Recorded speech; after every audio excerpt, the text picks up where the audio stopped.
Welcome back to GriefInspired. If you don't know me, my name is McNulty, and on this channel I give you the education, tools, and strategies that you can use to not only get through your grief, but to find a path to happiness after loss. And yes, if you're wondering, is it possible to be happy again after you've lost someone you love? The answer is yes. So in today's video, we are going to talk about guilt, shame, and forgiveness, and what it all means.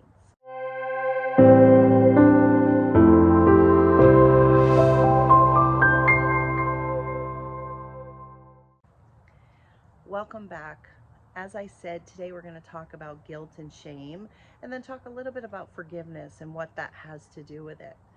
So before we begin, I want to just tell you that no matter what the situation surrounding the loss of someone you love, you are worthy of both love and forgiveness. You deserve to feel okay.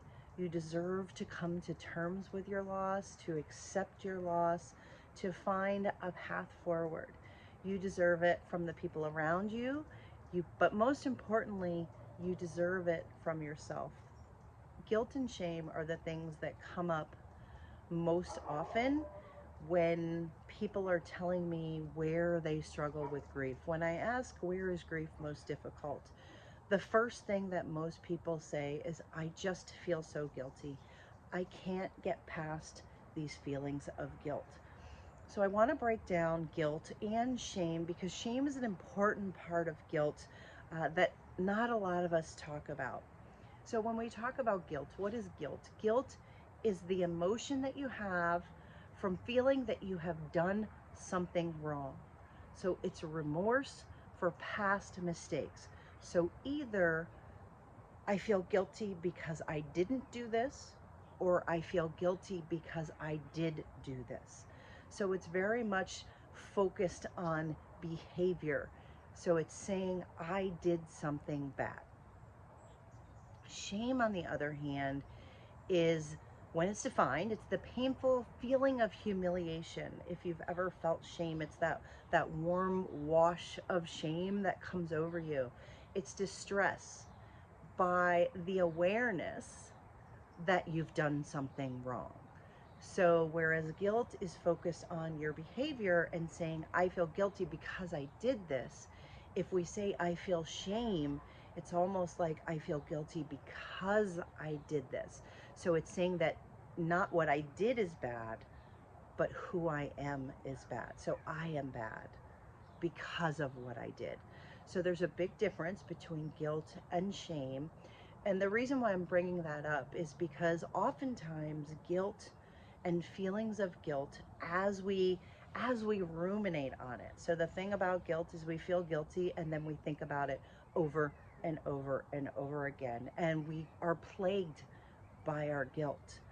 And what happens when we do that, when we continue to feel guilt, it oftentimes turns inward and it turns into shame, where you feel humiliated about the things that you did or about the things that you didn't do. And the problem with that is that it allows us, or forces us in some ways, to blame ourselves for the events that happen. And we blame ourselves whether we were responsible or not. So the thing that happens with a lot of us is that we blame ourselves for things that were completely out of our control, but we somehow in our brains decide that we did have control and things should have gone a certain way, and when they didn't, we feel guilty. So sometimes we feel like we have more power to control things than we actually do. So when you think about the things that you're guilty about, I really want you to take a moment today and ask yourself, what do I feel guilty about? And start writing them down and try to get as specific as possible, right? I feel guilty because of this one particular thing that I did, or one particular thing that I didn't do, or these are the three things that I really feel guilty about. These are typically all events really surrounding the loss. So it's a period of time, um, you know, right around either before the loss, maybe after the loss, leading up to the loss. It can be conversations, it can be whether or not you take them to the hospital.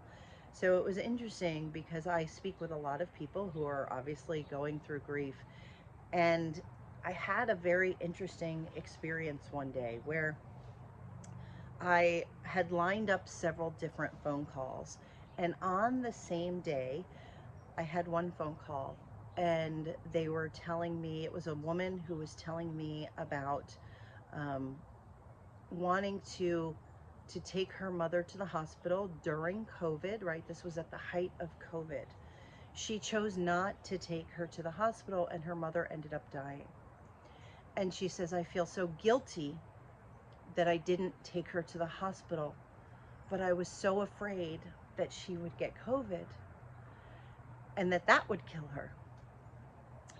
Minutes later, right? I'm talking like within the next hour, when I got on another phone call with another client, it was a gentleman who had said, I feel so guilty because I took my mom to the hospital and she died of COVID.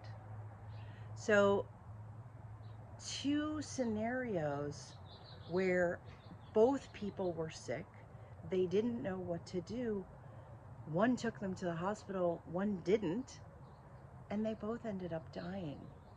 So when I say sometimes we think we have more control than we really do, I want you to take that to heart, because we think we have control, and that's the reason why we blame ourselves. We think that if we had done something differently, or had not said the things that we said, or told them that we love them once more, or not had the fight that we had, you know, right before they passed on, that somehow things would be different, that it somehow it would have prevented their death. And I just don't know about that. And maybe, right, you could say maybe, because there's no way to know for sure. But when I tell people that, I say maybe, but probably not. The other thing that happens when we talk about guilt and shame is that we have such a hard time forgiving ourselves when it comes to this. And we spend all of our time focusing on those few moments, the few days, the few hours right before a loved one died. And what we sometimes forget is that there's so much more to the relationship than those few moments.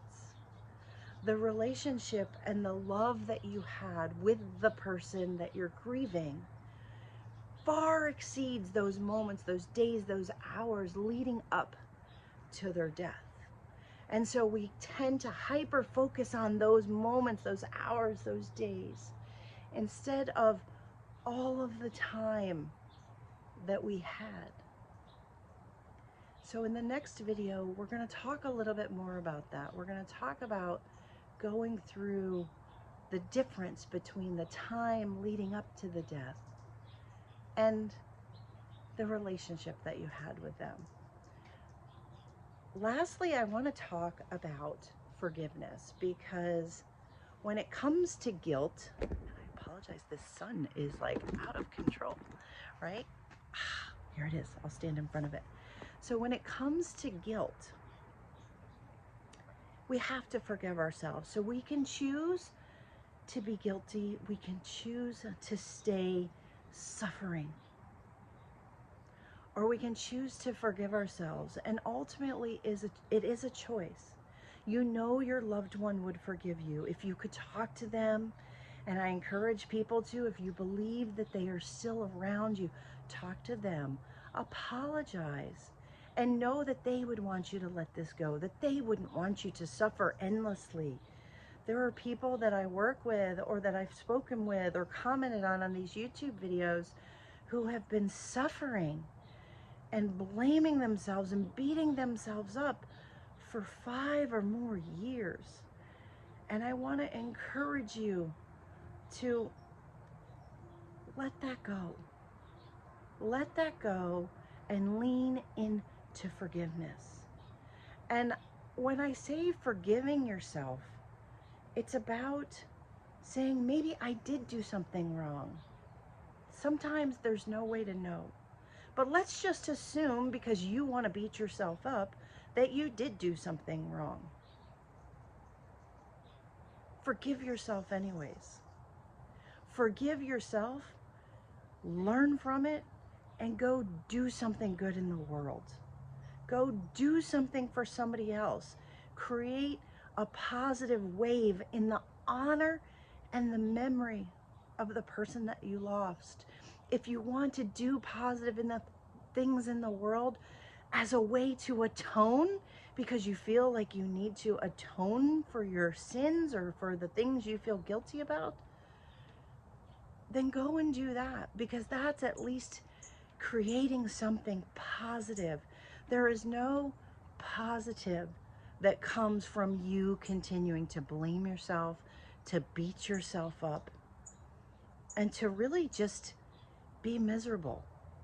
Because I can guarantee that the people who are in your environment, they feel that. They feel the misery. They feel your sadness. They feel your suffering. And they don't want that for you. I don't want that for you. You shouldn't want that for you. So I want you to think on this today. Can you forgive yourself? Can you continue to remind yourself until it sinks in that you are worthy and that you are deserving of love and forgiveness, and that you are an imperfect human, and it is okay, and we all make mistakes, and we all do the best we can. It's time to let go. It's time to forgive yourself. And it's time to move forward on your path. And if you don't know what that path is, reach out and we can find it together. Do something in honor of the person that you love today. It can be the smallest things. It can be reaching out to someone else who you know who is suffering because they've more recently lost someone. It could be helping in the church. It could be seeing a neighbor across the street struggling and wanting to help them. It could be taking something as simple as someone's grocery cart after they've taken it to their car and saying, let me take this for you. Simple things can make a difference. It can start to make you feel better. It can help you forgive yourself. And it can help you be happier again. Because that's what you want. That's what you deserve. You don't want to be miserable, do you? Please tell me if you do. If you want to be miserable, then there's a problem and we need to handle it. So reach out to me at GriefInspired@gmail.com. Let's get you back on the path to happiness after loss.